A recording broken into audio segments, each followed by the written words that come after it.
안녕하세요. 저는 김영주라고 합니다. 큰일 날 뻔했던 제 사연 좀 들어주세요. 그날은 유난히 하늘이 푸르렀어요. 너무 맑아서 오히려 비현실적으로 느껴질 정도였죠. 거실 소파에 앉아 무료하게 텔레비전 채널을 돌리다가 문득 창밖을 보았는데 마치 정지된 그림처럼 모든 것이 고요했습니다. 바로 그때 정적을 깨고 전화벨이 요란하게 울렸어요. 화면에 뜬 번호는 저장되지 않은 낯선 것이었습니다. 왠지 모를 불길한 예감이 엄습했지만 애써 태어난 척 전화를 받았죠. 네, 여보세요? 제 목소리는 생각보다 차분하게 나갔습니다. 하지만 수화기 너머에서 들려온 다급하고 떨리는 목소리는 제 평온했던 일상을 한순간에 산산조각 내고 말았어요. 제 하나뿐인 아들, 눈에 넣어도 아프지 않을 내 자식이 큰 교통사고를 당해 병원 응급실에 있다는 것이었습니다. 정신이 아득해지는 것을 느끼며 저는 허둥지둥 옷을 꿰어 입었습니다. 손이 부들부들 떨려서 단추조차 제대로 잠그기 어려웠어요. 무슨 정신으로 차를 몰고 병원까지 갔는지 지금 생각해도 아찔합니다. 머릿속은 온통 하얗게 비어 있었고 오직 아들 이름 석자만이 메아리처럼 울려 퍼지고 있었죠. 제발 무사하기만을 간절히 기도했습니다. 병원 응급실 문을 밀치고 들어섰을 때 코를 찌르는 약품 냄새와 다급하게 오가는 의료진들의 모습이 먼저 눈에 들어왔습니다. 그리고 저 멀리 하얀 시트가 덮인 침대 위에 누워있는 익숙한 실루엣을 발견했을 때 저는 다리에 힘이 풀려 그 자리에 주저앉을 뻔했습니다. 의사는 제게 다가와 침통한 표정으로 고개를 숙이며 말했어요. 최선을 다했지만 손을 쓸 수가 없었습니다. 그 순간 세상의 모든 소리가 사라지고 오직 제 울음소리만이 응급실 안에 가득 찼던 것 같아요. 싸늘하게 식어버린 아들의 손을 붙잡고 저는 목 놓아 울부짖었습니다. 몇 시간 전까지만 해도 어머니, 오늘 저녁은 뭐 맛있는 거 해주실 거예요? 라며 애교 섞인 목소리로 전화를 걸어왔던 아들이었는데 이토록 허망하게 제 곁을 떠나버렸다는 사실을 도저히 받아들일 수가 없었어요. 하늘이 무너진다는 것이 바로 이런 기분일까요? 모든 것이 끝났다는 절망감만이 저를 짓눌렀습니다. 아들의 장례는 어떻게 치렀는지 기억의 편린들이 조각조각 흩어져 있을 뿐입니다. 슬픔에 잠길 겨를도 없이 이런저런 절차들을 따라야 했고 멍하니 영정사진 속에서 웃고 있는 아들 얼굴만 바라보았죠. 문상을 온 친척들과 아들 친구들이 제 손을 잡고 위로의 말을 건넸지만 그 어떤 말도 귀에 들어오지 않았습니다. 그저 기계처럼 고개를 끄덕이고 눈물을 삼킬 뿐이었어요. 발인을 하고 아들을 차가운 땅에 묻고 돌아오는 길은 또 얼마나 멀고 험하게 느껴졌는지 모릅니다. 사무제를 지내고 텅 빈 집으로 돌아왔을 때 비로소 아들의 부재가 살을 애는 듯한 고통으로 다가왔습니다. 현관에는 아들이 마지막으로 신었던 구두가 가지런히 놓여 있었고 서재 책상 위에는 읽다 만 책과 쓰다 만 서류들이 그대로 남아 있었죠. 마치 금방이라도 아들이 어머니, 저 왔어요. 하며 현관문을 열고 들어설 것만 같았습니다. 집 안 곳곳에 스며 있는 아들의 채취, 아들의 웃음소리, 아들의 온기가 저를 더욱 비참하게 만들었어요. 남편을 일찍 여의고 오직 아들 하나만을 바라보며 살아온 제게 아들의 죽음은 삶의 모든 의미를 앗아가는 것이나 다름없었습니다. 밤이 되면 고독과 슬픔은 더욱 짙어져 숨막힐 듯 저를 덮쳐왔어요. 불면의 밤이 이어졌고 살아갈 희망조차 보이지 않았습니다. 그렇게 절망의 늪에서 허우적대며 하루하루를 연명하던 어느 날이었습니다. 아들이 떠난 지 한 달쯤 되었을까요? 초인종 소리가 들려 힘없이 문을 열었더니 거기에는 수척해진 모습의 며느리가 서 있었습니다. 아들이 결혼한 지 채 1년도 되지 않아 혼자가 된 며느리였죠. 검게 그을린 얼굴과 푹 꺼진 눈은 그간의 마음고생을 짐작하게 했습니다. 며느리는 제 앞에 고개를 숙이고 한참을 망설이다가 떨리는 목소리로 어렵사리 입을 열었어요. 어머니, 드릴 말씀이 있어요. 저는 말없이 며느리를 안으로 들였습니다. 거실 소파에 마주 앉아 침묵이 흐르는 동안 저는 며느리가 무슨 말을 하려는 건지 도무지 짐작할 수 없었습니다. 한참 만에 며느리는 제 손을 꼭 잡더니 눈물을 글썽이며 고백했습니다. 어머니, 저 아기를 가졌어요. 임신이었나 봐요. 그 말을 듣는 순간 제 머릿속은 하얗게 비는 듯 했습니다. 아들이 떠난 지 얼마나 되었다고 이게 무슨 소리인가 싶었죠. 아들의 아이라니. 믿을 수가 없었고 믿고 싶지도 않았습니다. 어쩌면 슬픔이 너무 커서 며느리가 헛것을 보는 것은 아닌가 하는 생각마저 들었어요. 하지만 며느리는 아들의 유품인 낡은 손목시계를 가슴에 꼭 끌어안은 채 흐느끼며 말했습니다. 이 아이는 그이가 제게 남기고 간 마지막 선물이에요. 어머니, 며느리의 간절한 눈빛과 뜨거운 눈물 앞에서 제 마음은 걷잡을 수 없이 흔들렸습니다. 만약 저 아이가 정말 아들의 핏줄이라면 꺼져가던 제 삶에 한 줄기 희미한 빛이 비치는 것만 같았어요. 하지만 그 빛이 진정한 구원의 빛인지 아니면 더 깊은 절망으로 이끄는 유혹의 손짓인지 그때의 저는 알 길이 없었습니다. 며느리의 갑작스러운 임신 고백은 제 삶에 큰 파문을 일으켰습니다. 아들의 아이를 가졌다는 그 말 한마디가 제 마음에 희망과 의심이라는 두 가지 감정을 동시에 심어 놓았죠. 솔직히 말하면 처음에는 믿기보다는 의심하는 마음이 더 컸던 것 같아요. 아들이 떠난 지 얼마 되지도 않았는데 어떻게 그런 일이 있을 수 있단 말인가. 하지만 며느리는 제 앞에서 아들의 사진을 붙들고 하염없이 눈물을 흘렸고 어머님. 저 정말이에요. 그이의 아이가 틀림없어요. 라며 제 손을 잡고 애원하듯 말했습니다. 입덧이 심하다며 제대로 먹지도 못하고 창백해진 며느리의 얼굴을 보니 제 마음도 약해지는 것을 느꼈어요. 어쩌면, 정말 어쩌면 아들이 제게 마지막 선물을 남기고 간 것일지도 모른다는 신락 같은 희망이 고개를 들기 시작했습니다. 그래, 이 아이가 정말 내 손주라면 내가 잘 보살펴야지. 저는 결국 며느리를 믿어보기로, 아니 믿고 싶다고 결심했습니다. 그것이 제게 남은 마지막 희망의 끈이었으니까요. 그날부터 며느리는 저희 집으로 들어와 함께 생활하기 시작했습니다. 갑작스러운 동거는 생각보다 어색하고 불편했어요. 며느리는 늘 제 눈치를 살피는 듯 했고, 저 또한 며느리를 어떻게 대해야 할지 몰라 조심스러웠습니다. 며느리는 대부분의 시간을 자신의 방에서 보냈고, 식사 시간이 되어도 좀처럼 방에서 나오려 하지 않았죠. 아가, 밥은 먹어야지. 뱃속 아이 생각해서라도 뭐라도 좀 먹으렴. 제가 방문을 두드리며 타일러도 며느리는 힘없는 대답만 반복할 뿐이었습니다. 괜찮아요. 어머니, 입맛이 없어서요. 가끔 거실에서 마주칠 때면 며느리는 금방이라도 울음을 터뜨릴 것처럼 슬픈 표정을 짓고는 했어요. 그 모습을 볼 때마다 제 마음도 덩달아 무거워졌습니다. 아들을 잃은 슬픔이 얼마나 크면 저럴까 싶어 안쓰러운 마음이 들면서도 한편으로는 어딘가 모르게 석연치 않은 구석이 느껴지기도 했습니다. 하지만 애써 그런 감정을 외면하려 했어요. 며느리와의 생활은 마치 살얼음판을 걷는 것처럼 위태로웠습니다. 저희 사이에는 보이지 않는 벽이 존재하는 것 같았죠. 저는 며느리에게 이것저것 챙겨주려고 노력했지만 며느리는 좀처럼 마음을 열지 않았습니다.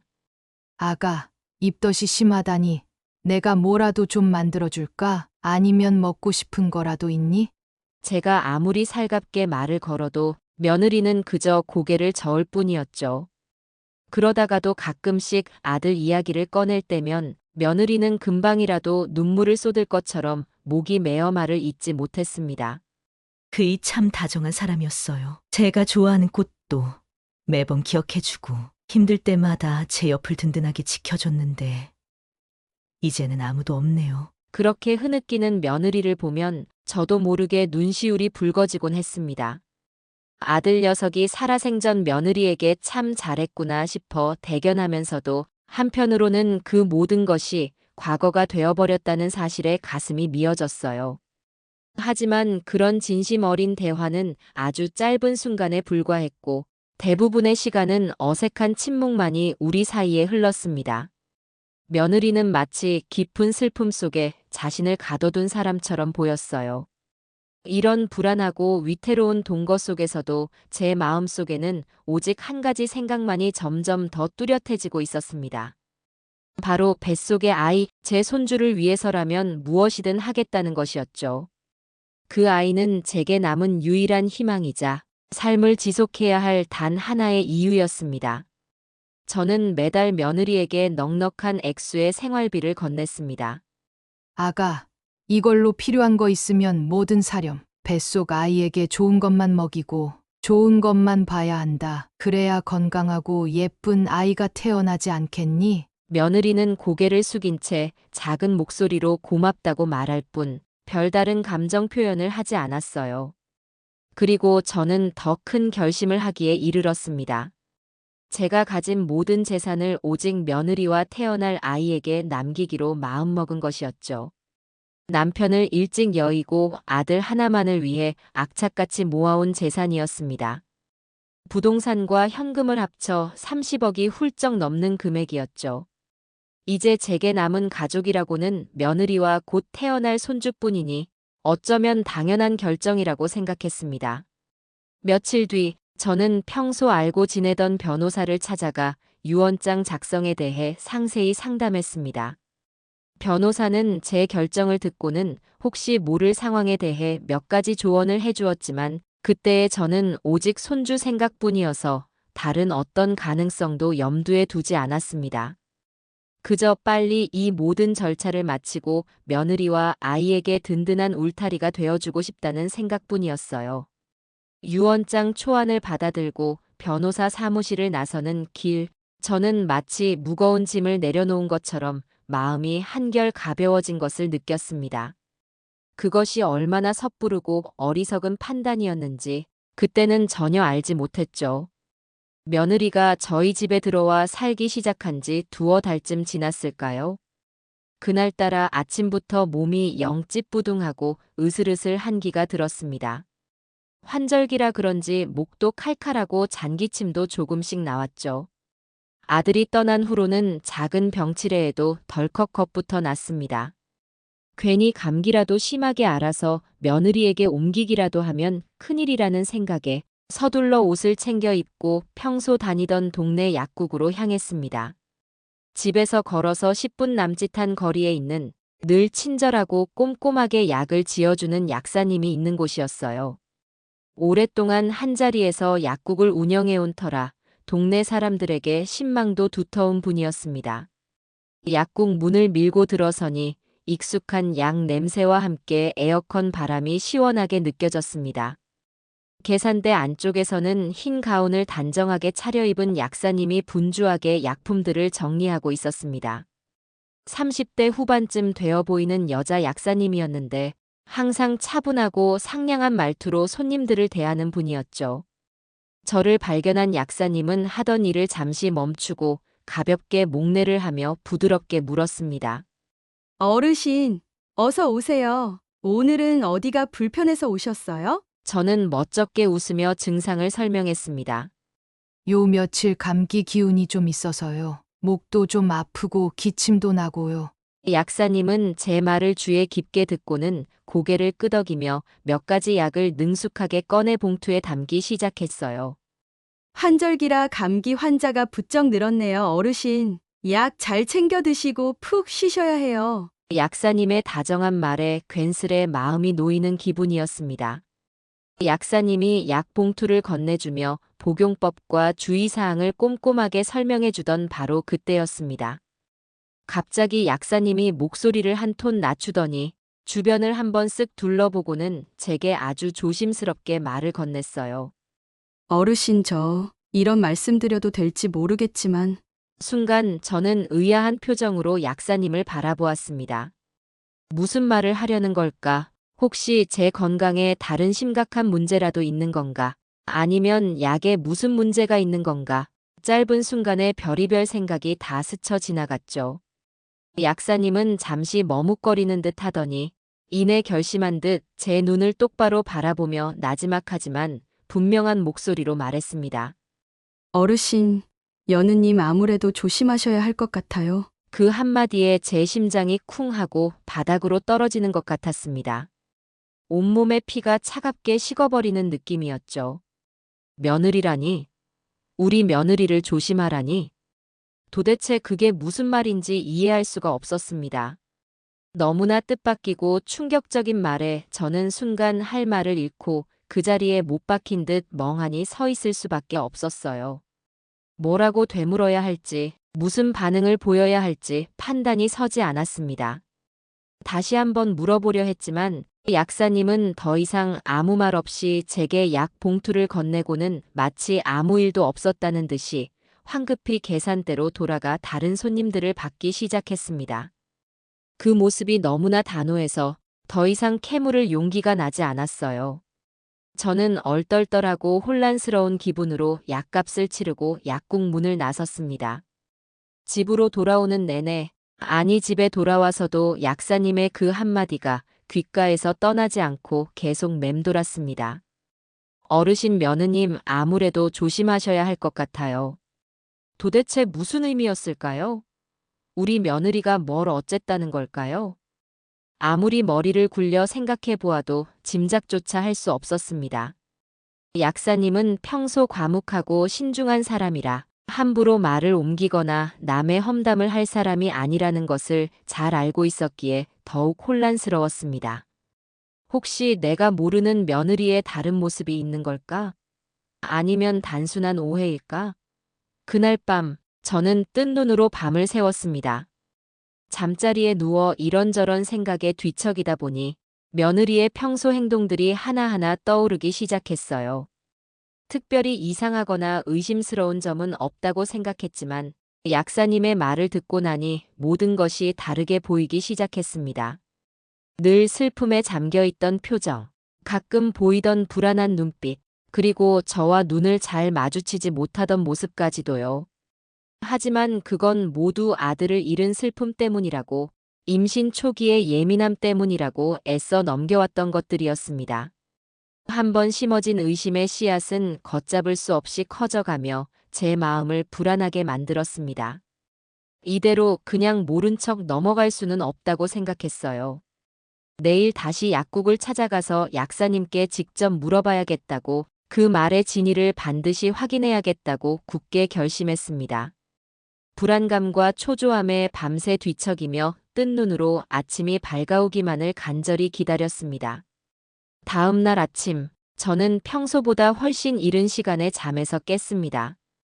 밤새도록 약사님의 말이 귓가에 맴돌아 제대로 잠을 이루지 못한 탓에 몸은 천근만근 무거웠지만 정신은 오히려 더욱 또렷해지는 것을 느꼈죠. 어르신 며느님 아무래도 조심하셔야 할 것 같아요. 그 말의 진위를 알아내야만 했습니다. 더 이상 이런 불확실한 불안감 속에서 지낼 수는 없었어요. 아침 식사를 하는 둥 마는 둥 마치고 저는 어제 갔던 그 약국으로 다시 발걸음을 옮겼습니다. 약국으로 향하는 짧은 거리조차 마치 천리길처럼 멀게 느껴졌고 심장은 주체할 수 없이 쿵쾅거렸어요. 약국 문을 열고 들어서니 어제와 마찬가지로 약사님이 혼자 약국 안을 정리하며 손님을 맞을 준비를 하고 있었습니다. 저를 발견한 약사님은 살짝 놀란 듯한 표정을 지었지만 이내 평소처럼 침착하게 물었습니다.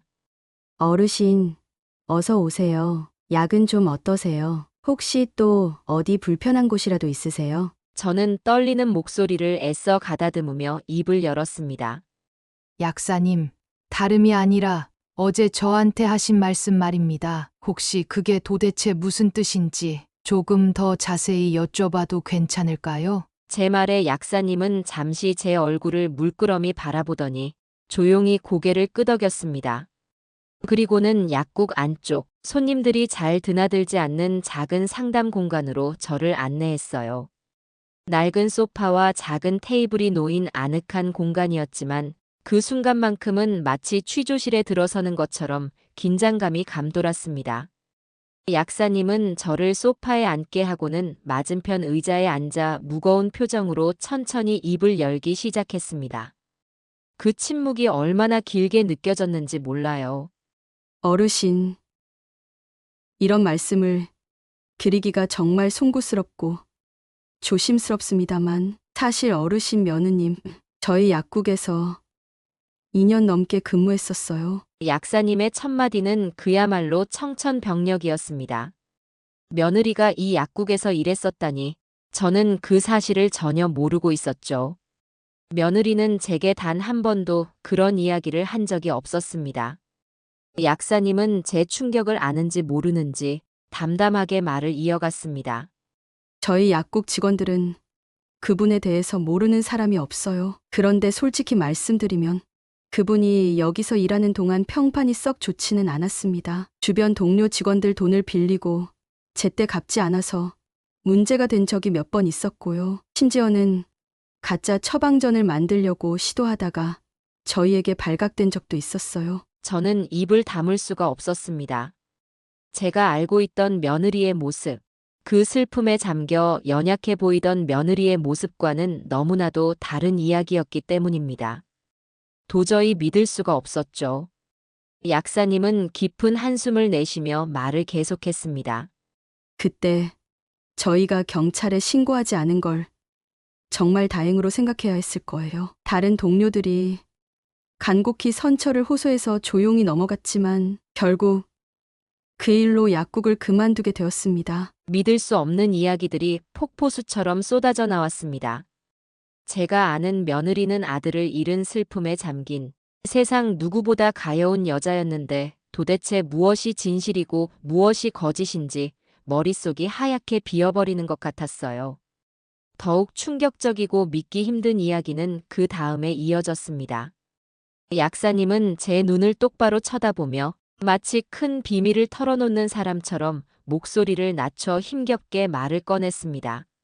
그리고 어르신, 이건 정말 말씀드리기 죄송하고 면목이 없습니다만 그분 임신 아니라는 거 저희 약국 직원들은 다 알고 있어요. 그 말을 듣는 순간 저는 마치 거대한 망치로 머리를 한 대 세게 얻어맞은 듯한 엄청난 충격에 휩싸였습니다.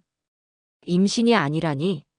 그럼 그동안 며느리가 제게 했던 말들, 아들의 마지막 선물이라며 흘렸던 그 눈물까지 전부 다 거짓이었단 말인가? 온몸에서 피가 빠져나가는 듯한 느낌과 함께 극심한 현기증이 밀려왔습니다. 약사님은 제 위태로운 표정을 살피며 조심스럽게 말을 덧붙였습니다. 자기 친구 임신 초음파 사진을 몰래 휴대폰으로 찍어서 주변 사람들에게 마치 자기 것인 양 보여주고 다녔어요. 저희 약국에서도 그런 일이 몇 번 있었고요. 어제 어르신께서 며느님 이야기를 하시는데 혹시나 하는 마음에 도저히 그냥 넘어갈 수가 없어서 그래서 어르신께 그런 말씀을 드렸던 겁니다. 약사님은 또한 며느리가 과거에 정식으로 혼인신고를 하지 않은 채 어떤 남자와 상당 기간 동거했던 이력이 있다는 이야기도 조심스럽게 들려주었습니다. 이번에도 혹시 비슷한 수법으로 어르신께 의도적으로 접근한 건 아닌지 저로서는 그게 가장 걱정이 되어서요. 저는 그 자리에 그대로 주저앉을 것만 같았습니다.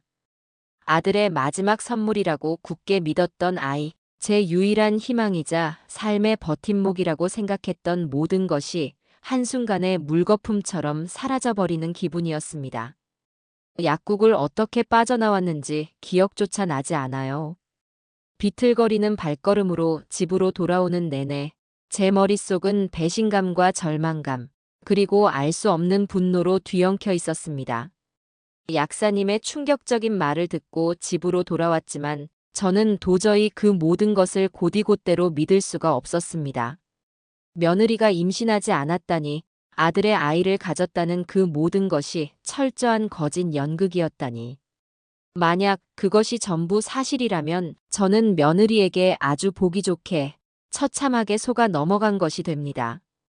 아들의 마지막 선물이라며 눈물로 호소하던 그 애절한 모습, 입덧으로 힘들어하던 가녀린 몸짓까지 전부 다 계산된 연기였다는 말인가요?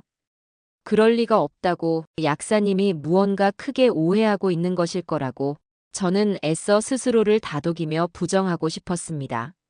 며느리가 그토록 악랄한 사람일 리가 없다고요.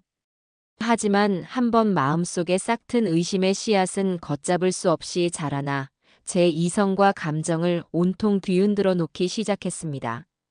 그날부터 저는 며느리의 행동 하나하나를 이전과는 전혀 다른 시선으로 마치 탐정이라도 된 것처럼 유심히 관찰하기 시작했어요. 며느리는 여전히 제 앞에서는 입덧을 하는 척했고 배가 조금씩 불러오는 것처럼 보이도록 옷으로 교묘하게 가리거나 자세를 취하기도 했습니다. 하지만 이상하게도 제가 병원에 함께 가자고 제안하거나 임신과 관련된 구체적인 질문을 던지면 당황한 기색을 감추지 못하고 말을 얼버무리거나 화제를 다른 곳으로 돌리기 일쑤였죠. 아가, 이번 주에는 병원 안 가니? 내가 같이 가줄까? 의사 선생님이 뭐라고 하시든. 제가 이렇게 물으면 며느리는 얼굴이 살짝 굳어지며 어색하게 웃어넘기곤 했습니다. 아, 네 어머니. 제가 알아서 다녀올게요. 아직은 괜찮아요. 예전에는 미처 깨닫지 못했던 그런 사소하고 어색한 부분들이 하나둘씩 제 눈에 거슬리기 시작했습니다. 마치 정교하게 짜인 연극의 허술한 구멍들을 발견한 느낌이었어요. 약사님이 언급했던 며느리의 과거 동거 이력 또한 제 머릿속을 떠나지 않고 계속 맴돌았습니다. 그 말이 사실이라면 며느리는 상습적으로 남자를 속여온 것일 수도 있다는 생각이 들었죠. 혹시나 하는 마음에 저는 아들의 오랜 친구들이나 직장 동료들에게 아주 조심스럽게 며느리에 대해 수소문해 보았습니다. 자네 혹시 우리 며느리, 우리 아들 만나기 전에 다른 남자랑 깊이 사귀거나 했던 이야기는 들어본 적 없나? 뭐, 결혼 전에 있었던 일들이야 흔한 거지만 그냥 궁금해서 말이야. 하지만 대부분은 아들과 며느리가 만난 지 얼마 되지 않아 결혼했고 또 아들이 갑작스럽게 세상을 떠났기 때문에 며느리에 대해 깊이 알지 못했습니다. 그들은 그저 글쎄요, 어머님, 저희도 자세한 이야기는 워낙 갑작스러운 일이라 경황이 없었으니까요. 라는 대답만 할 뿐이었죠. 별다른 소득을 얻을 수는 없었습니다. 하긴 며느리가 제 앞에서는 늘 아들의 좋은 점만 이야기했고 아들을 진심으로 사랑하고 그리워하는 것처럼 보였으니 다른 사람들이라고 해서 특별히 다른 점을 눈치채기는 어려웠을 겁니다. 그래서 더더욱 며느리의 과거를 의심하는 제 자신이 오히려 나쁜 시어머니처럼 느껴지기도 했어요. 하지만 약사님의 단호했던 말투와 진심으로 저를 걱정하는 듯 했던 그 눈빛이 자꾸만 떠올랐습니다. 그분은 절대로 괜한 말을 지어낼 사람이 아니었어요. 분명 무언가 확실한 근거나 정황이 있었기에 제게 그런 위험한 경고를 했을 겁니다. 저는 극심한 혼란 속에서 갈피를 잡지 못했지만 이대로 모든 것을 덮어두고 모른 척 넘어갈 수는 없었습니다. 진실이 무엇이든 저는 그것을 알아야만 했으니까요. 며느리에 대한 의심이 꼬리에 꼬리를 물고 점점 더 커지자 저는 결국 좀 더 적극적으로 결정적인 증거를 찾아보기로 마음먹었습니다. 더 이상 이런 불확실함 속에서 며느리와 한 집에서 지내는 것은 고문이나 다름없었으니까요. 며느리가 친구를 만나러 간다며 외출한 틈을 타 저는 마치 도둑이라도 된 것처럼 조심스럽게 며느리의 방으로 들어갔습니다. 방문을 열기 전 심장이 어찌나 세차게 뛰던지 숨이 다 막힐 지경이었어요. 며느리의 방 안은 생각보다 깔끔하게 정돈되어 있었지만 임산부의 방이라고 하기에는 어딘가 이상할 정도로 임신과 관련된 물건들이 전혀 보이지 않았습니다. 흔한 산모수첩 하나, 아기용품 카탈로그 한 장조차 눈에 띄지 않았죠. 화장대 위에는 제가 사준 적 없는 값비싼 수입 화장품들이 즐비하게 놓여 있었고 옷장 문을 살짝 열어보니 제가 처음 보는 화려한 디자인의 새 옷들이 여러 벌 걸려 있었습니다. 예전에는 수수하고 검소한 차림을 즐겨하던 며느리였는데 언제부터 이렇게 사치스러운 물건들을 사들인 걸까요? 제가 주는 생활비만으로는 감당하기 어려울 것 같다는 생각이 들었습니다. 저는 혹시나 하는 마음에 서랍과 가방 등을 조심스럽게 뒤져보았지만 며느리의 임신을 객관적으로 증명할 만한 병원 진료 기록이나 진짜 초음파 사진 원본 같은 것은 그 어디에서도 찾을 수 없었습니다. 며느리가 제게 자랑스럽게 보여주었던 그 초음파 사진은 그저 흐릿한 핸드폰 사진 파일이 전부였죠. 그때 문득 약사님이 했던 말이 섬광처럼 제 뇌리를 스치고 지나갔습니다. 자기 친구 임신 초음파 사진을 몰래 캡처해서 마치 자기 것인 양 보여주고 다녔어요. 설마 정말로 하는 끔찍한 불안감이 온몸을 엄습했습니다.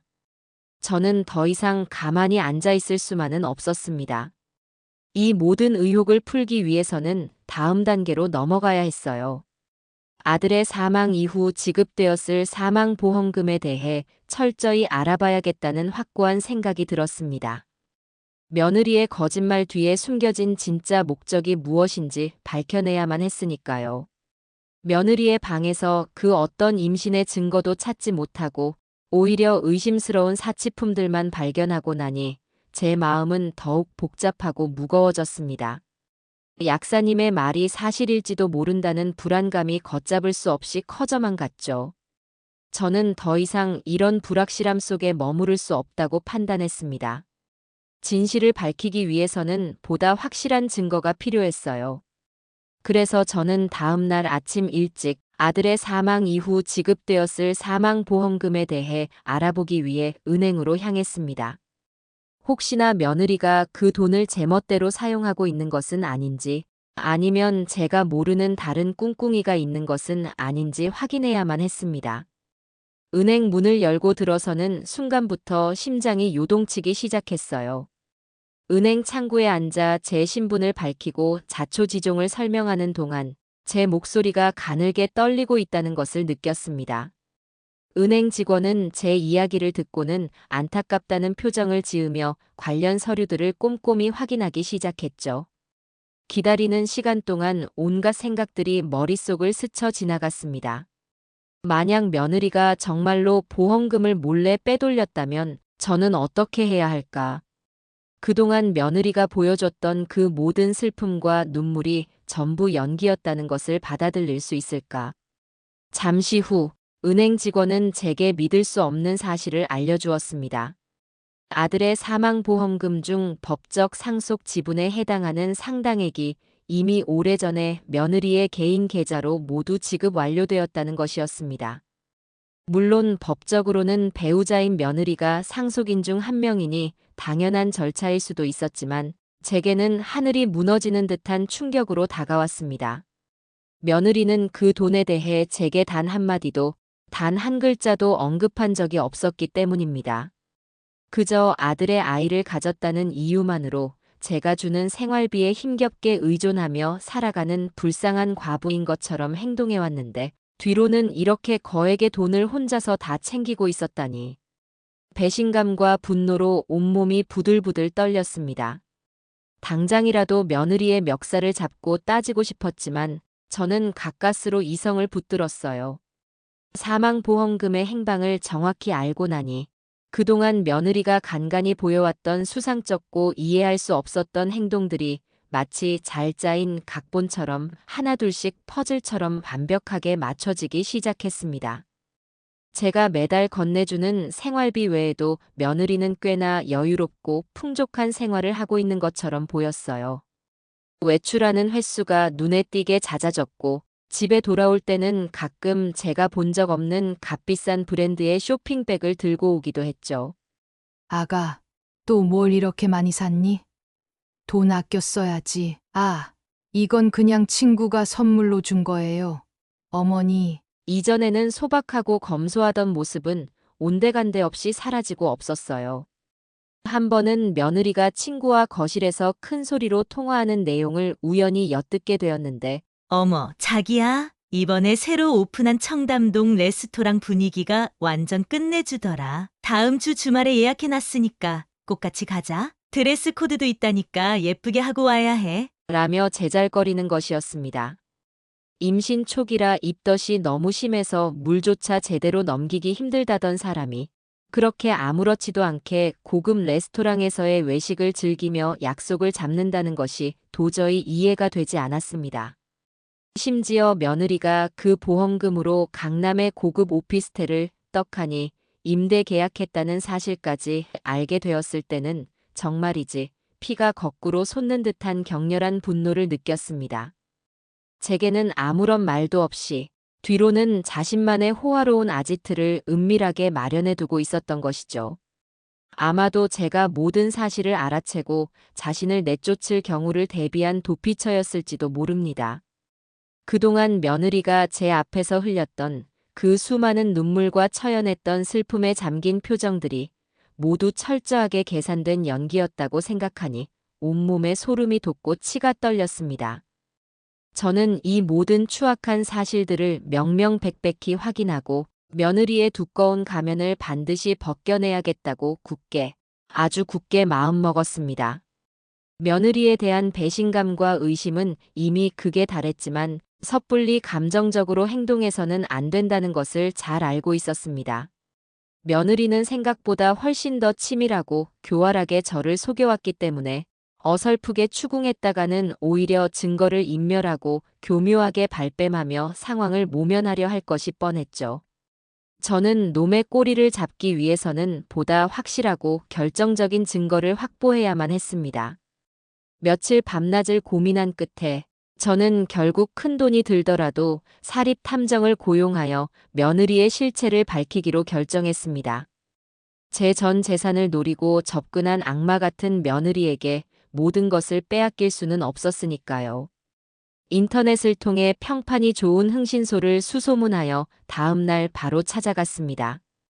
어둡고 칙칙한 분위기의 사무실에서 만난 탐정은 생각보다 젊고 날카로운 인상의 남자였어요. 저는 탐정에게 그동안 제가 의심해왔던 모든 정황들과 약사님에게 들었던 충격적인 이야기들을 하나도 빠짐없이 상세하게 털어놓았습니다. 특히 며느리의 임신 여부와 외부에서의 사생활, 그리고 보험금 사용처 등을 집중적으로 조사해달라고 간곡히 부탁하며 두둑한 착수금을 건넸습니다. 며칠 뒤 저는 탐정으로부터 첫 번째 중간 보고를 받았습니다. 보고서에는 며느리가 산부인과가 아닌 일반 내과 병원을 드나드는 모습, 그리고 처음 보는 젊은 남자와 고급 카페에서 만나 다정하게 웃고 떠드는 장면이 찍힌 여러 장의 사진들이 선명하게 첨부되어 있었습니다. 임산부라고 하기에는 너무나 자유분방하고 활발하게 돌아다니는 며느리의 이중적인 모습에 저는 할 말을 잃고 말았습니다. 탐정은 며느리가 임신하지 않았을 가능성이 매우 높으며 어쩌면 상습적인 사기꾼일 수도 있다고 조심스럽게 자신의 소견을 이야기했습니다. 이제 모든 것이 점점 더 분명해지고 있었습니다. 며느리의 추악하고 더러운 거짓말이 서서히 그 민낯을 드러내고 있었던 것이죠. 제 가슴 속에서는 분노와 함께 알 수 없는 슬픔이 파도처럼 밀려왔습니다. 사립 탐정의 보고는 제게 엄청난 충격을 안겨주었지만 동시에 한편으로는 제 오랜 의심과 예상이 틀리지 않았다는 기묘한 안도감을 주기도 했습니다. 그래요. 며느리는 처음부터 끝까지 임산부 행세를 하며 저를 철저하게 기만하고 있었던 것이죠. 탐정은 그 후로도 며칠 더 며느리의 뒤를 은밀하게 쫓았고 더욱더 결정적이고 빼도 박도 못할 증거들을 차곡차곡 확보해 주었습니다. 며느리가 백화점 명품관에서 친구와 함께 쇼핑을 하며 인부복이 아닌 몸매가 드러나는 화려한 일반 옷들을 여러 벌 구매하는 모습, 심지어는 늦은 밤 강남의 번화한 클럽 근처에서 짙은 화장을 하고 젊은 남자들과 어울려 술을 마시고 웃고 떠드는 듯한 사진까지 제 손에 들어왔습니다. 그 어떤 사진이나 영상 속에서도 임신한 여성의 조심스러운 모습이나 특징은 단 하나도 찾아볼 수 없었어요. 제게 보여주었던 초음파 사진은 역시나 약사님의 말처럼 다른 사람의 것을 교묘하게 도용하여 제게 보여준 것이 틀림없었습니다. 그 사진 한 장으로 제 모성애와 연민을 자극하여 이 모든 사기극을 벌인 것이었죠.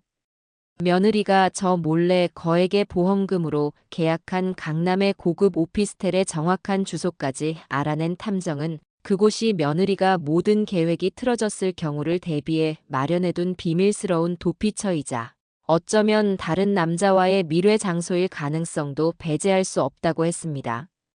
이 모든 명백하고도 추악한 증거들을 두 눈으로 직접 확인하고 손에 단단히 쥐고 나니 더 이상 망설이거나 주저할 이유가 조금도 없었습니다.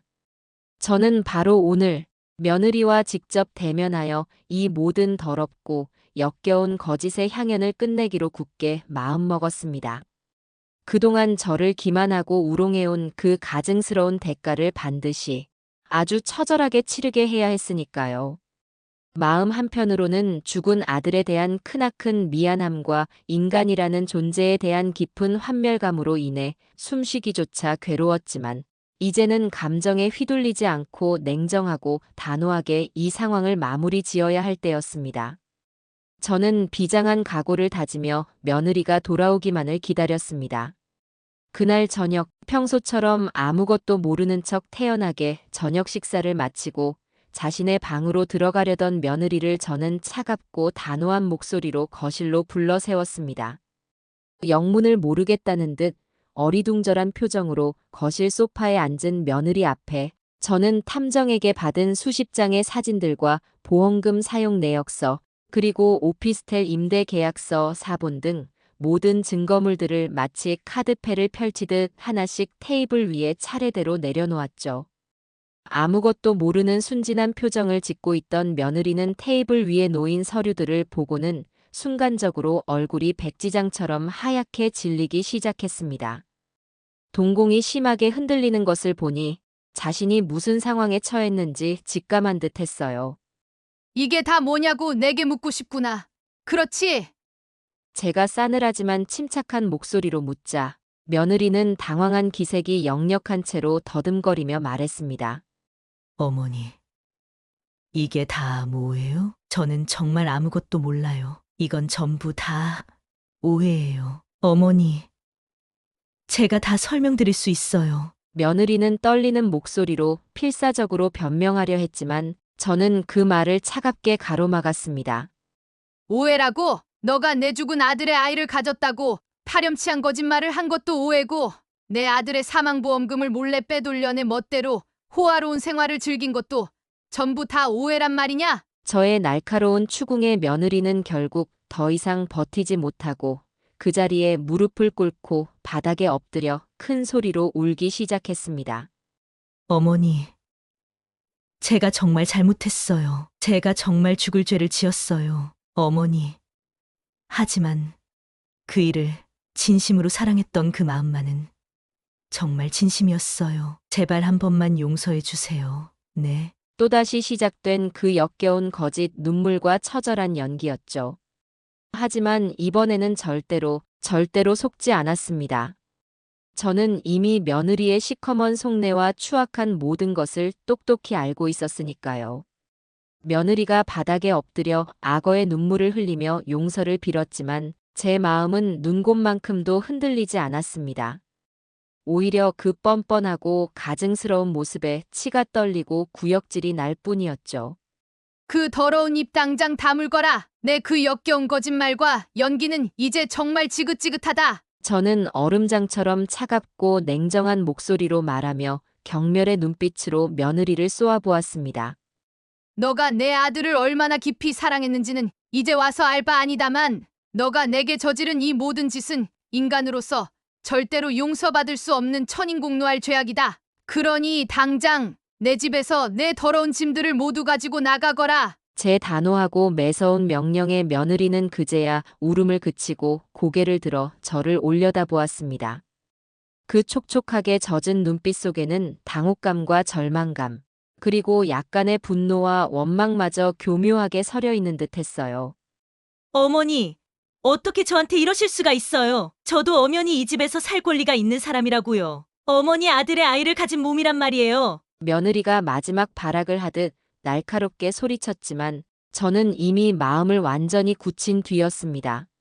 권리, 내년에게 도대체 무슨 권리가 있다는 게냐? 너 같은 천하의 사기꾼에게 내어줄 권리 따위는 이 세상 어디에도 없다. 저는 미리 현관 앞에 내다 놓았던 며느리의 옷가지와 소지품들이 담긴 커다란 여행 가방을 며느리 발치로 거칠게 밀어 던지며 날카롭게 소리쳤습니다.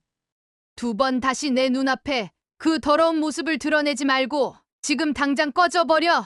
며느리는 한동안 망연자실한 표정으로 저와 가방을 번갈아 바라보더니 결국 모든 것을 체념한 듯 자리에서 일어나 자신의 짐을 챙겨 들고 아무 말 없이 집을 나섰습니다. 쾅 하고 세차게 닫히는 현관문 소리가 텅 빈 거실에 유난히 크고 날카롭게 울려 퍼졌습니다. 길고 길었던 지옥 같은 악몽이 드디어 끝나는 순간이었습니다.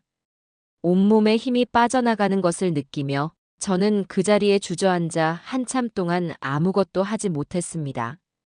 며느리라는 지긋지긋한 악몽을 제 손으로 직접 끊어내고 난 다음 날 아침, 저는 뜬 눈으로 밤을 새운 탓에 몸은 천근만근이었지만 이상하게도 마음만은 날아갈 듯 가벼웠습니다. 오랜 시간 저를 짓누르던 무거운 돌덩이가 마침내 사라진 듯한 해방감이었죠. 하지만 동시에 허탈함과 깊은 인간적인 배신감으로 인해 마음 한구석이 텅 빈 것처럼 허전하기도 했습니다. 앞으로 어떻게 살아가야 할지 막막한 심정으로 거실 소파에 멍하니 앉아 있는데 문득 제게 그 모든 끔찍한 진실을 알려준 동네 약국의 그 약사님 얼굴이 떠올랐습니다. 그분의 용기 있는 한마디가 아니었다면 저는 지금쯤 어떻게 되었을까? 생각만 해도 아찔했죠. 저는 그분에게 어떤 식으로든 감사의 마음을 전해야겠다고 생각했습니다. 단순히 고맙다는 말 한마디로는 부족했어요. 그분은 제 인생의 은인이었으니까요. 며칠 뒤 저는 곱게 포장한 과일 바구니와 함께 정성껏 고른 작은 건강식품 세트를 들고 다시 그 약국을 찾아갔습니다. 혹시나 부담스러워 하실까봐 값비싼 선물은 피하고 제 진심을 담을 수 있는 소박한 것들로 준비했죠.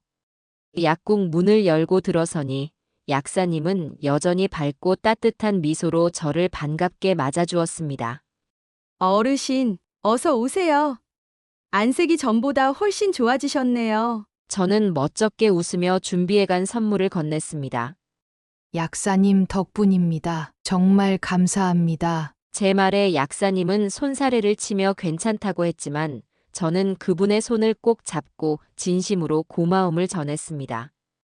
그날 약사님은 약국 안쪽의 조용한 상담 공간으로 저를 안내했고 저희는 한참 동안 이런저런 이야기를 나누었습니다.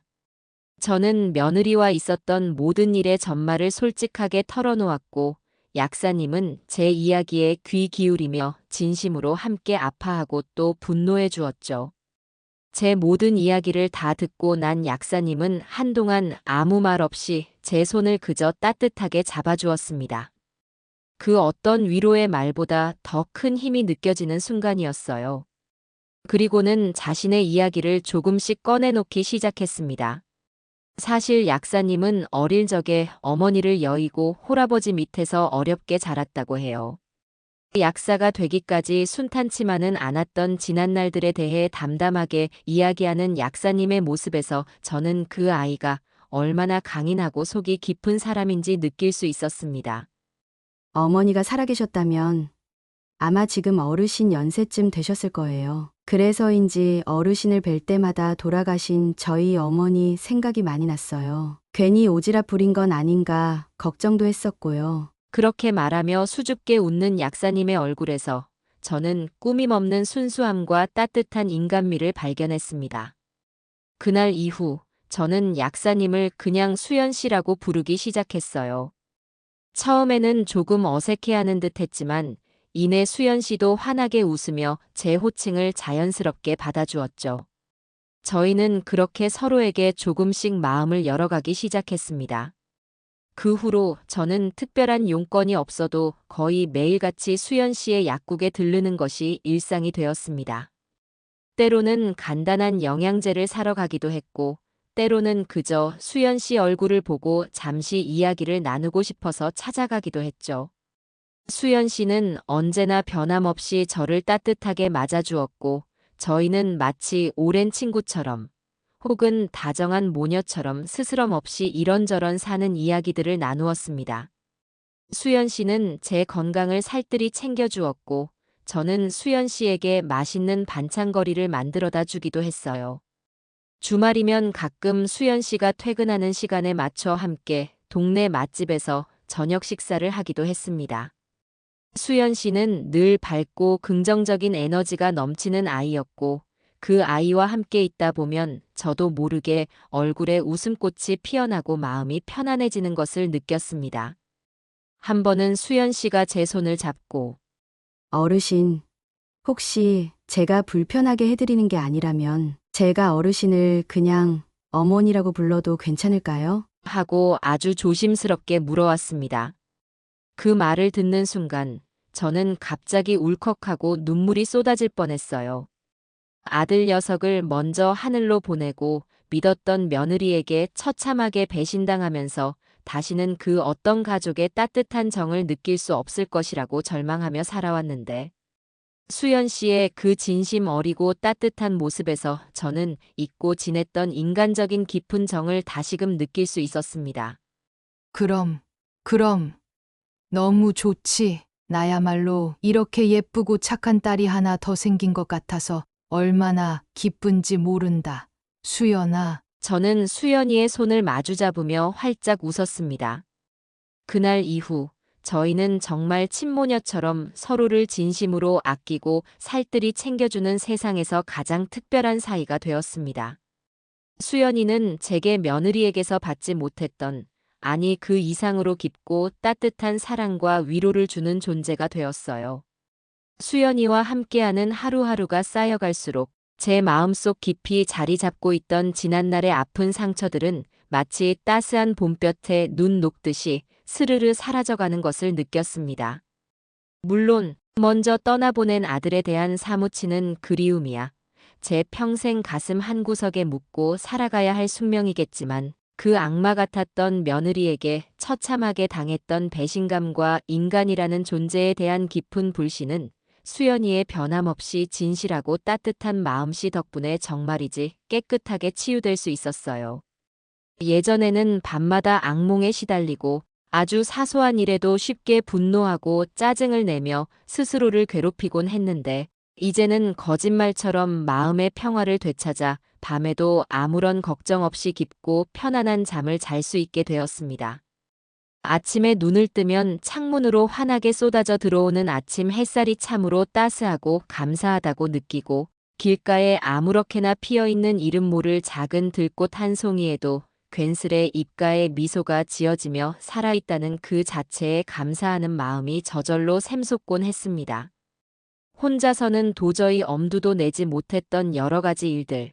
예를 들면 집 근처 공원으로 가볍게 산책을 나가거나 동네 문화센터에서 하는 노래 교실이나 요가 강좌에 등록해서 새로운 사람들과 어울리며 웃고 떠드는 것 같은 소소하지만 확실한 즐거움도 다시금 만끽할 수 있게 되었죠. 물론 이 모든 긍정적인 변화는 전적으로 제 딸, 수연이라는 존재가 제 곁에 든든하게 있어 주었기에 가능했던 일이었습니다. 그 아이는 제게 단순한 위로나 일시적인 동정을 넘어 잿더미만 남아 황폐했던 제 삶에 새로운 희망의 불씨를 지펴주고 다시 한번 씩씩하게 살아갈 용기와 꺼지지 않는 의지를 심어주었습니다. 수연이는 제게 칠흑 같은 어둠 속에서 길을 잃고 헤매던 저에게 호련히 나타나 밝은 길을 안내해준 한 줄기 찬란한 빛과도 같은 존재였어요. 덕분에 저는 까맣게 잊고 지냈던 해맑은 웃음을 되찾았고, 세상은 아직 살만하고 따뜻한 곳이라는 것을 온몸으로 깨닫게 되었습니다. 그러던 어느 날, 저는 수연이의 또 다른 모습을 보면서 가슴 깊이 큰 감동과 함께 존경심마저 느끼게 되는 결정적인 사건을 겪게 되었습니다. 그날은 수연이가 약국 문을 조금 일찍 닫고 저와 함께 저녁 식사를 하기로 약속한 날이었어요. 제가 약국 근처에서 수연이를 기다리고 있는데, 약국 안에서 수연이와 어떤 할머니 사이에 약간의 실랑이가 벌어지는 듯한 모습이 보였습니다. 제가 걱정이 되어 약국 안으로 들어가 보니 허름한 차림의 할머니 한 분이 약 봉지를 손에 꼭 쥔 채 수연이에게 계속해서 무언가를 애원하고 있었고, 수연이는 난처한 표정으로 할머니를 달래고 있었죠. 자초지종을 들어보니 그 할머니는 자식들에게 버림받고 홀로 어렵게 살아가시는 분인데, 당장 병원비와 약값이 없어 수연이에게 외상으로 약을 달라고 사정하고 있는 것이었습니다. 수연이는 이미 여러 차례 그 할머니에게 외상으로 약을 드렸지만 할머니의 형편이 나아지지 않아 계속해서 미수금이 쌓여가고 있는 상황이었죠. 그때 할머니가 갑자기 수연이 앞에 힘없이 주저앉으며 눈물을 글썽이기 시작했습니다. 약사님, 제발 이번 한 번만 더 도와주시오. 내가 이 은혜는 죽어서도 잊지 않겠소. 그 모습을 본 수연이는 잠시 망설이는 듯 하더니 이내 할머니를 부축해 일으켜 세우고는 자신의 지갑에서 선뜻 돈을 꺼내 할머니의 손에 쥐어주는 것이 아니겠어요? 할머니, 이걸로는 약값 타고 병원비 하시고 남는 돈으로는 따뜻한 밥이라도 꼭 사드세요. 그리고 이건 제 개인적인 도움이니 절대 부담 갖지 마시고요. 수연이의 행동에 할머니는 물론이고 옆에서 지켜보던 저 역시 깜짝 놀라지 않을 수 없었습니다. 수연이 역시 경제적으로 그리 넉넉한 형편이 아니라는 것을 제가 잘 알고 있었기 때문입니다. 그런데도 수연이는 조금의 망설임도 없이 자신의 것을 내어주며 어려운 사람을 돕고 있었던 것이죠. 그뿐만이 아니었습니다. 수연이는 그 할머니를 약국 근처 식당으로 모시고 가 따뜻한 국밥 한 그릇을 대접하고 할머니가 필요한 도움을 받을 수 있도록 주민센터에 직접 연락해서 사회복지사와 연결해 주기까지 했습니다. 그 모든 과정을 묵묵히 지켜보면서 저는 수연이의 그 깊고 따뜻한 마음에 가슴속에서 뜨거운 것이 울컥 치밀어 오르는 것을 느꼈습니다. 그 아이는 정말이지 천사 같은 마음을 가진 아이였어요. 수연이는 제게 바로 그런 진짜 사람이었습니다. 그리고 저 또한 이제부터라도 남은 생애 동안 누군가에게 그런 따뜻하고 의미 있는 존재가 될 수 있기를 간절히 바라게 되었습니다. 그날 밤 저는 잠자리에 누워 한참을 뒤척였습니다. 수연이의 그 선한 눈빛과 행동들이 계속해서 머릿속을 맴돌았죠. 그리고 마침내 저는 아주 중요한 결심을 굳혔습니다. 며칠 뒤 저는 한결 가벼워진 마음으로 곧바로 제가 유언장 작성을 의뢰했던 변호사에게 망설임 없이 다시 연락했습니다. 변호사 사무실에서 다시 만난 변호사에게 저는 그동안 며느리가 제게 저질렀던 파렴치하고 끔찍한 만행들을 다시 한번 간략히 상기시켜드리고 기존에 작성했던 유언장을 즉시 파기하고 새롭게 변경해 달라고 단호하게 요청했죠. 처음 유언장을 작성할 때 며느리와 곧 태어날 줄 알았던 손주에게 제 평생을 바쳐 모은 모든 재산을 상속하려고 했던 제 자신이 너무나 한심하고 어리석게 느껴져 또다시 얼굴이 화끈거렸습니다. 제 이야기를 모두 들은 변호사는 처음에는 또다시 유언장을 변경하겠다는 제 말에 다소 놀란 듯한 표정이었지만 이내 제 확고한 의지를 읽었는지 전문인다운 침착함을 되찾고 제 요청에 따라 신속하게 유언장 변경 절차를 진행해 주었습니다. 변호사는 제게 진심으로 위로의 말을 건네며 이제야말로 어르신께서 진정으로 원하시는 바를 찾으신 것 같다며 앞으로는 좋은 일만 가득할 것이라고 다독여 주었죠. 새롭게 작성된 유언장에는 이전과는 완전히 다르게 그 악마 같았던 며느리에게는 단돈 10원 한 푼도 아니 먼지 한 톨조차 남기지 않겠다는 저의 확고한 의지를 분명하고도 명확하게 명시했습니다. 그리고 제가 가진 모든 재산은 다름 아닌 저에게 그 모든 끔찍한 진실을 용기 있게 알려주었고 제 삶의 마지막을 이토록 따뜻하고 의미 있게 채워주고 있는 내 딸 수연이에게 전부 상속하기로 결정했습니다. 변호사는 제 결정에 이전보다는 덜 놀란 표정이었지만 여전히 그 눈빛에는 약간의 의아함이 남아있는 듯 했습니다. 하지만 저는 조금도 망설임 없이 제 뜻을 굽히지 않았습니다. 수연이의 용기 있는 그 결정적인 한마디가 아니었다면 그리고 그 아이의 한결같은 선량함과 따뜻한 마음이 아니었다면 저는 아마 평생을 그 파렴치한 며느리에게 처참하게 속아 넘어가 비참하고 고독한 노년을 보내며 모든 것을 빼앗겼을지도 모릅니다. 제 소중한 모든 것을 송두리째 잃을 뻔한 절체절명의 위기에서 저를 구원해주고 이제는 제 삶의 가장 소중한 존재가 된 내 딸 수연이에게 제가 가진 모든 것을 남겨주는 것은 너무나도 당연하고 마땅한 도리라고 생각했어요. 새로운 유언장에 또박또박 제 이름을 적고 마지막으로 도장을 찍고 나니 그동안 제 마음을 무겁게 짓누르고 있던 아주 커다란 돌덩이 하나가 마침내 산산조각 나며 사라진 듯 형언할 수 없는 후련함과 깊은 평온함, 그리고 알 수 없는 벅찬 감동이 한꺼번에 밀려왔습니다. 변호사 사무실에서 나와 집으로 돌아오는 길은 평소와 다를 바 없는 풍경이었지만 제 눈에 비치는 세상은 이전과는 확연히 달라 보였습니다. 마치 오랜 시간 뿌옇게 끼어있던 안개가 걷히고 맑고 투명한 시야가 눈앞에 펼쳐진 듯했죠. 발걸음은 또 어찌나 가볍던지요. 수십 년 묵은 체증이 한꺼번에 쑥 내려간 것처럼 속이 다 후련했습니다. 수연이에게 제 모든 것을 남기기로 한 그 결정은 제 인생의 마지막 장을 비로소 제 의지대로 가장 의미 있는 방식으로 써내려가는 첫 단추를 끼운 것과 같았어요. 집 현관문을 열고 안으로 들어서자 며느리가 떠난 후에도 한동안 남아있던 그 무겁고 퀴퀴했던 공기가 어느새 봄날의 아지랑이처럼 맑고 상쾌한 기운으로 가득 채워져 있는 듯 했습니다. 저는 깊게 숨을 들이쉬었어요. 새로운 시작을 알리는 향긋한 내음 같았습니다. 창문으로 쏟아져 들어오는 오후의 햇살은 유난히 따스하고 부드럽게 느껴졌고 거실 한쪽에 고요히 놓인 자그마한 동양난 화분 속 난초마저도 마치 저의 새로운 출발을 진심으로 축하라도 해주는 듯 이전보다 더욱 푸르고 생기 넘쳐 보였습니다. 저는 거실 소파에 깊숙이 몸을 묻고 앉아 가만히 눈을 감았습니다. 형언할 수 없는 후련함과 깊은 안도감, 그리고 알 수 없는 벅찬 감정이 파도처럼 가슴속으로 밀려왔다가 이내 호수처럼 잔잔하게 가라앉았죠.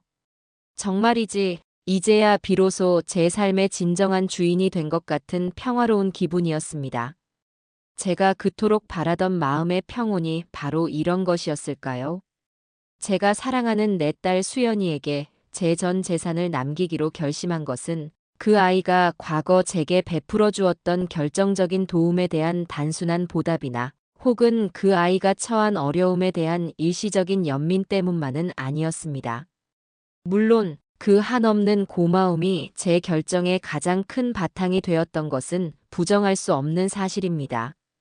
하지만 그것보다 훨씬 더 중요했던 것은 바로 수연이라는 아이 자체가 가진 그 맑고 선한 영향력과 진실하고 따뜻한 인품에 대한 저의 깊고도 확고한 믿음이었어요.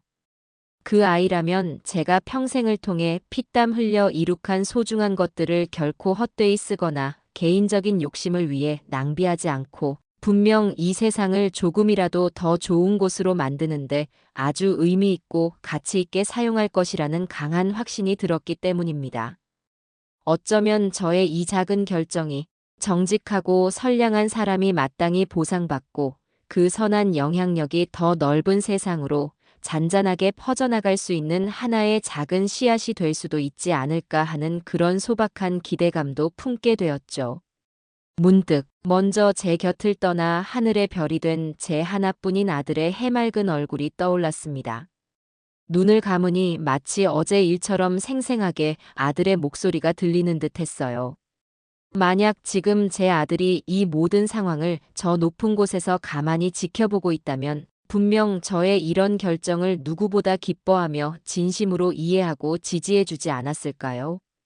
어쩌면 환하게 웃으며 이렇게 말했을지도 모릅니다. 어머니, 정말 잘하셨어요. 수연 씨 같은 사람이라면 어머니의 모든 것을 믿고 맡기셔도 괜찮아요. 저도 하늘에서 어머니와 수연 씨의 행복을 항상 응원할게요. 그런 생각을 하니 가슴 한구석이 아릿하게 저려오면서도 동시에 따뜻하고 포근한 위로가 잔잔히 차오르는 것을 느꼈습니다. 아들아, 보고 싶구나. 예상했던 대로 제가 유언장을 변경하여 제 전 재산을 수연이에게 상속하기로 했다는 소문은 그리 오래지 않아 마치 들불처럼 아름아름 퍼져나가기 시작했습니다.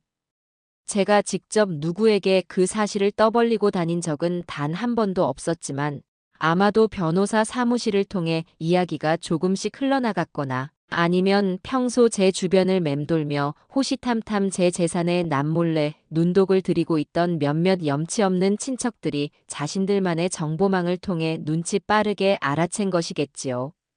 가장 먼저 격렬한 반응을 보인 것은 제게는 먼 조카뻘 되는, 평소에는 명절 때나 겨우 얼굴 한번 마지못해 비추던 심성이 고약하고 욕심만 가득한 녀석이었습니다. 그 녀석은 어느 날 저녁 아무런 예고도 없이 저희 집으로 불쑥 찾아와서는 다짜고짜 제 면전에 대고 고래고래 악을 쓰며 온갖 행패를 부리기 시작했어요. 고모님, 정말 저희에게 이러실 수 있습니까? 저희가 얼마나 실망했는지 아십니까? 그 녀석은 삿대질까지 해가며 소리쳤습니다. 어떻게 피 한 방울 안 섞인 젊은 약사 계집에게 그 많은 전 재산을 다 넘기실 생각을 하십니까? 그 요망한 계집애가 순진한 고모님께 무슨 무려우 같은 아양이라도 떨었길래 이렇게 판단력을 잃고 정신을 못 차리시는 겁니까? 당장 그 유언장 원래대로 돌려놓지 않으시면 제가 이대로 가만히 있지 않겠습니다. 그는 온갖 저급하고 모욕적인 말들을 조금도 가리지 않고 제게 마구잡이로 쏟아냈습니다. 심지어 평소 가깝게 지낸다고 생각했던 어떤 이웃 아주머니는 저를 찾아와 마치 저를 걱정해주는 척하며 수연이가 처음부터 제 재산을 노리고 의도적으로 접근한 것이 틀림없다며 그 아이가 과거에도 비슷한 수법으로 다른 사람들을 속였다는 식의 근거 없는 험담을 늘어놓기도 했습니다.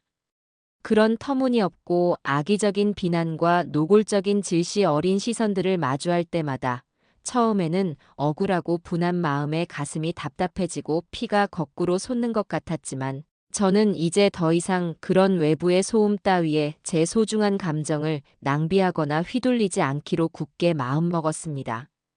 저는 그들의 탐욕스럽고 시기심 가득한 눈을 똑바로 쳐다보며 차분하지만 더없이 단호한 목소리로 말했습니다.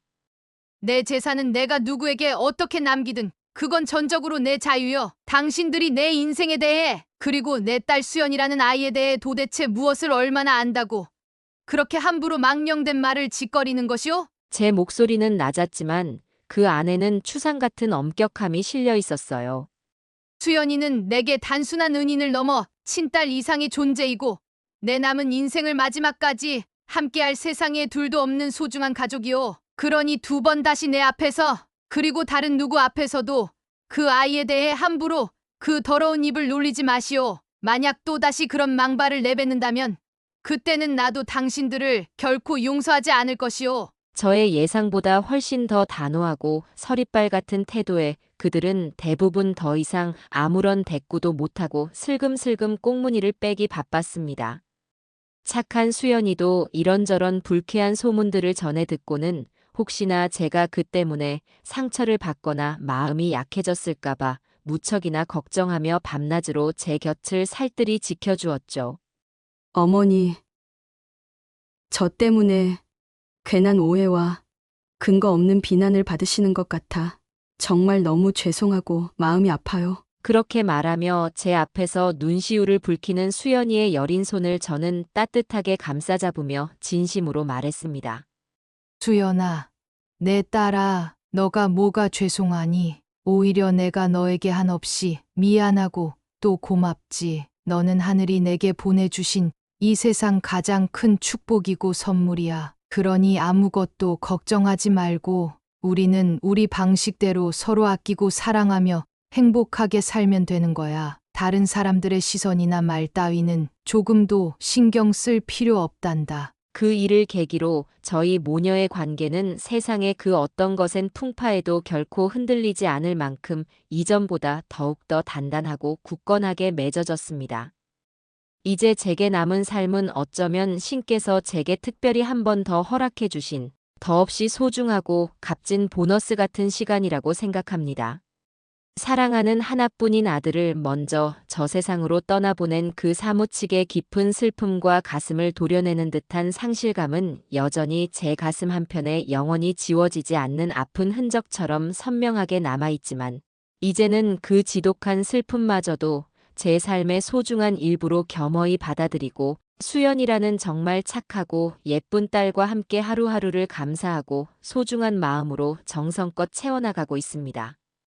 저희는 요즘 함께 할 수 있는 즐겁고 의미 있는 소소한 계획들을 하나씩 차곡차곡 세우며 매일 아침 어린아이처럼 설레는 마음으로 새로운 하루를 맞이하곤 해요.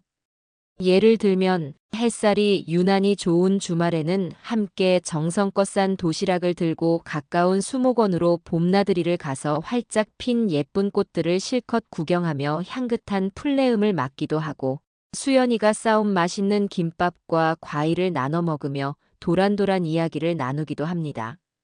또 평소 제가 오랫동안 배우고 싶었지만 이런저런 핑계로 용기가 나지 않았던 아름다운 우리 전통 민화를 수연이와 함께 동네 문화센터에서 차분히 배우기 시작했는데, 서툰 솜씨지만 서로의 그림을 칭찬하고 격려하며 웃음꽃을 피우는 그 시간이 얼마나 행복한지 몰라요. 언젠가는 수연이와 함께 꼭 한번 기차를 타고 저 푸른 남해의 아름다운 작은 섬으로 며칠간 느긋한 여행을 떠나 에메랄드빛 바다와 싱그러운 자연을 마음껏 만끽하고 싱싱한 해산물도 실컷 먹고 밤하늘의 총총한 별들을 보며 평생 잊지 못할 추억을 만들고 돌아오자는 구체적인 계획도 이미 세워두었답니다. 수연이는 늘 제 손을 따뜻하게 꼭 잡고 이렇게 말해주곤 합니다. 어머니, 이제는 아무 걱정 마시고 그동안 어머니를 힘들게 했던 모든 아픈 일들은 다 깨끗이 훌을 털어버리시고 앞으로는 어머니께서 하고 싶으셨던 일들 마음껏 하시면서 매일매일 저 어여쁜 소녀처럼 해맑게 웃고 행복하게만 지내셔야 해요. 제가 언제나 어머님 곁을 든든하게 지켜드릴게요. 그 아이의 천사처럼 따뜻하고 다정한 목소리를 들을 때마다 저는 세상 모든 것을 다 가진 것처럼 마음이 풍족해집니다. 그 진심 어린 말처럼 저는 이제 제게 주어진 남은 인생을 단 하루도 헛되이 보내거나 후회 없이 매 순간을 즐겁고 의미 있게, 그리고 무엇보다 제 사랑하는 딸 수연이와 함께 이 세상 누구보다 더없이 행복하게 살아가고 싶습니다. 아침에 눈을 뜰 때마다 새로운 하루를 선물 받은 것에 진심으로 감사하고, 길에서 만나는 작은 친절과 따뜻한 미소에도 진심으로 감동하며 제 곁을 묵묵히 지켜주는 이 세상 가장 소중한 인연, 제 목숨보다 더 사랑하는 내 딸 수연이에게 아낌없이 사랑을 베풀면서 말이죠. 비록 제 인생에 거세고 무서운 풍파가 휘몰아치며 저를 절망의 나락으로 떨어뜨리기도 했지만, 그 모든 뼈아픈 시련의 끝에서 저는 마침내 진정한 행복의 의미와 가족의 소중한 가치를 눈물겹게 발견한 것 같습니다. 그리고 그 눈부시게 찬란하고 아름다운 행복을 향해 앞으로도 제 딸 수연이와 함께 두 손 꼭 잡고 한 걸음 한 걸음 씩씩하고 당당하게 걸어 나갈 생각입니다. 제 인생은, 그리고 우리 사랑하는 모녀의 아름다운 이야기는 이제부터가 진짜 시작이니까요.